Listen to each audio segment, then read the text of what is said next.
بسم اللہ الرحمن الرحیم۔ السلام علیکم عزیز طلباء و طالبات۔ آج ہم 11ویں جماعت کے لیکچر نمبر 2 میں پڑھیں گے شعری اصطلاحات۔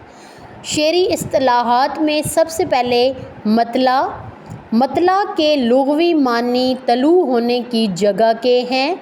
غزل کے پہلے شعر کو جس کے دونوں مصرے ہم قافیہ یعنی ہم آواز یا ہم قافیہ و ہم ردیف ہوں، مطلع غزل یا قصیدے کا چہرہ بھی کہلاتا ہے۔ مطلع کے بعد اگر دوسرے شعر کے دونوں مصرے بھی ہم قافیہ ہوں یعنی ہم آواز ہوں اور ہم ردیف ہوں، یعنی مطلع کے بعد ایک اور مطلع آ جائے تو اسے مطلع ثانی بھی کہا جاتا ہے اور اسے حسن مطلع بھی کہا جاتا ہے۔ مطلع ثانی کو آگے میں نے لکھا بھی ہے کہ حسن مطلع بھی کہتے ہیں۔ یکسر آپ کے MCQs میں یہ کوسچن پوچھا جاتا ہے کہ مطلع کے بعد جو مطلع آتا ہے اسے کیا کہتے ہیں، حسن مطلع کہتے ہیں یا اور آپشن آپ کو دیے جاتے ہیں، یا مطلع ثانی بھی اس کو بول سکتے ہیں۔ مطلع ثانی کے بعد اگر تیسرا مطلع بھی آ جائے تو اسے مطلع ثالث کہتے ہیں، یعنی اس میں بھی اگر ہم قافیہ اور ہم ردیف ہوں تو اسے مطلع ثالث بولیں گے۔ غزل میں مطلعوں کی تعداد مقرر نہیں ہوتی۔ آگے دیکھیں نوٹ، حسن مطلع اصل مطلع کے بعد آتا ہے۔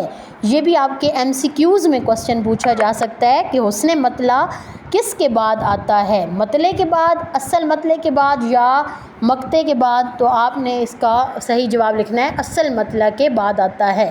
نیکسٹ دیکھیں مقطع کے لغوی معنی قطع ہونے کی جگہ یا کاٹنے کا مقام یا کاٹنے کی جگہ کے ہیں۔ مقطع کے لیے شرط ہے کہ آخری شعر ہو اور تخلص کا ہونا بہت لازمی ہے۔ اگر آخری شعر ہو اور تخلص جو ہے وہ نہ ہو تو اسے ہم مقطع نہیں کہہ سکتے، اسے ہم آخری شعر ہی بولیں گے۔ مقطع عربی زبان کا لفظ ہے، مطلع بھی عربی زبان کا لفظ ہے۔ مقطع کی بنیادی پہچان تخلص ہوتی ہے۔ غزل کے بہترین شعر کو بیت الغزل قرار دیا جاتا ہے۔ یہ بھی آپ کے MCQs میں کوسچن پوچھا جا سکتا ہے کہ غزل کے بہترین شعر کو کیا کہا جاتا ہے، تو آپ اس کا جواب لکھو گے بیت الغزل۔ یا آپ کا MCQs میں یہ بھی سوال پوچھا جا سکتا ہے کہ مطلع کس زبان کا لفظ ہے، مقطع کس زبان کا لفظ ہے، یا مقطع کی بنیادی شرط کیا ہے؟ تو آپ لکھ سکتے ہیں تخلص جو ہے وہ مقطع کی بنیادی شرط ہے، آخری شعر بھی ہو اور تخلص بھی ہو۔ یہ آپ کے MCQs آتے ہیں بورڈ میں 5 نمبر کے۔